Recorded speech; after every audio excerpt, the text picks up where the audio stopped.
Are you seeing that? Jet skis in the East River? Wow.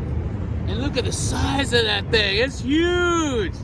Gotta get that on a t-shirt. All right, so what's this all about? Well, usually every Friday we post gold mining videos or drift mining videos. You know that. And we didn't do that this Friday. We may not do it next Friday.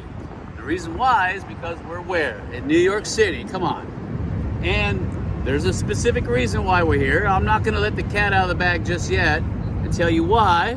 You're just gonna have to figure that out. In fact, I want you to leave me a comment down below and tell me what you think I'm up to being out here. And don't say it's going to the Golden Diamond District to suck out dirt of the sidewalks, okay? I've already done a bunch of videos like that years ago.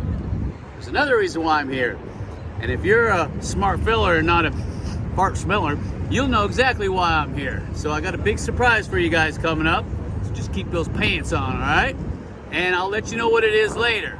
But I just wanted to give you an update as to why there's no videos being posted right now of us out in the drift mine or out doing gold mining in general, because we're here. And when we get back to our little part of the world, we'll release videos and you'll see what it's all about. And I guarantee you're gonna love it, okay? So anyway, I'm gonna get on out of here because I gotta get across the East River. And I got turtles to save. So until next time, this is Jeff Williams, and who? That's right, you better know who, saying you like the Big Apple, but you don't know what to do? See what I got in store for you, boy, because I got tons of AU. Take care, everybody.